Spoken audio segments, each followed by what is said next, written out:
The Great Gospel of John, Book 8, Chapter 186. The third and fourth fires of purification.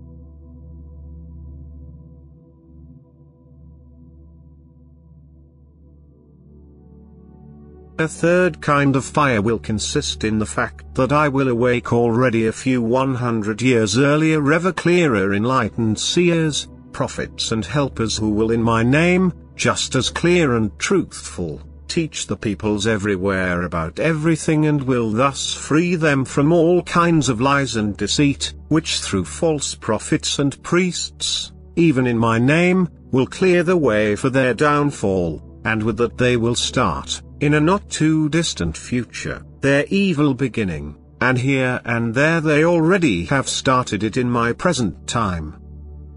They will, just like the other pagan priests, perform false signs and wonders and will deceive many people by which they will provide themselves with great earthly treasures, riches, might and great prestige, but by the third fire and its most bright light they will lose everything and go completely to ruin.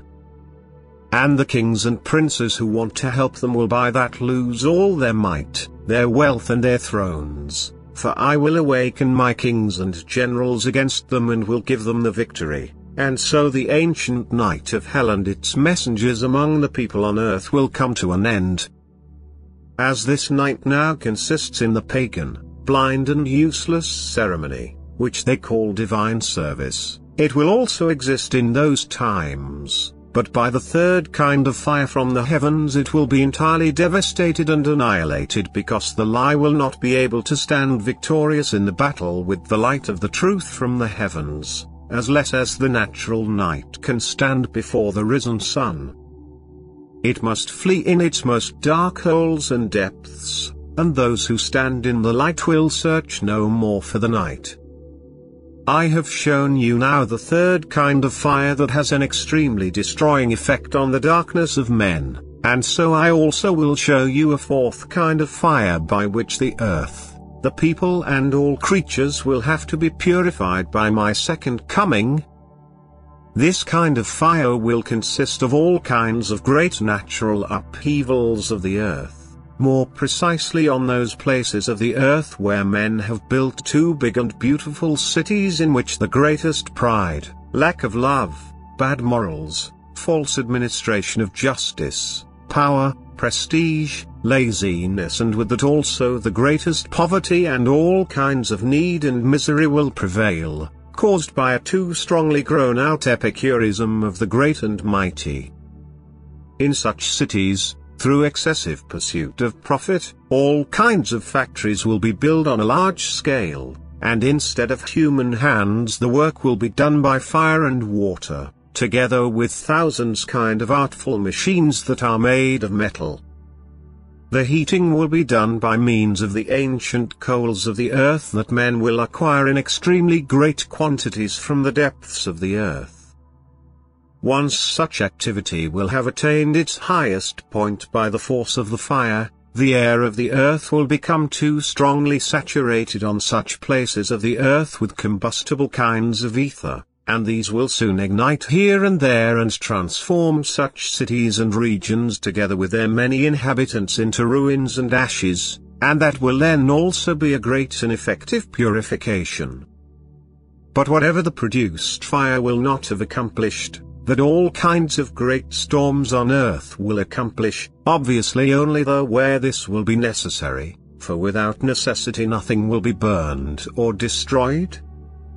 By that, also the air on the earth will be freed from its bad vapors and nature spirits, which will have a blissful influence on all other creatures on earth and which will also benefit the physical health of the people, because the many malicious bodily diseases will cease to exist and the people will be able to reach a healthy, strong and old age.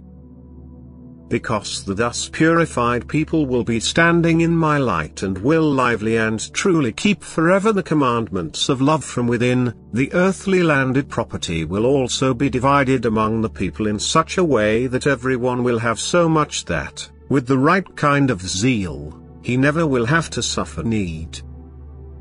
the heads of the communities and also the kings, being entirely submitted to my will and standing in my light, will take care that there will never exist any need among the people. And I myself will once here then again visit the people and strengthen and establish them in those places where the people will have the strongest desire for me and possess the greatest love for me. And with this you have received now for you Greeks a very understandable answer to your question. Although it is a prediction for a still quite far away future, but it will not remain unfulfilled, for everything can perish sooner, even this earth and the whole visible sky, rather than that one of my words and predictions would remain unfulfilled. Did you well understand this now? Isaiah 24 verse 17 to 22. Terror and the pit and the snare are upon you, O inhabitant of the earth. He who flees at the sound of the terror shall fall into the pit, and he who climbs out of the pit shall be caught in the snare. For the windows of heaven are opened, and the foundations of the earth tremble. The earth is utterly broken, the earth is split apart, the earth is violently shaken. The earth staggers like a drunken man, it sways like a hut, its transgression lies heavy upon it, and it falls, and will not rise again. On that day the Lord will punish the host of heaven, in heaven, and the kings of the earth, on the earth. They will be gathered together as prisoners in a pit, they will be shut up in a prison, and after many days they will be punished.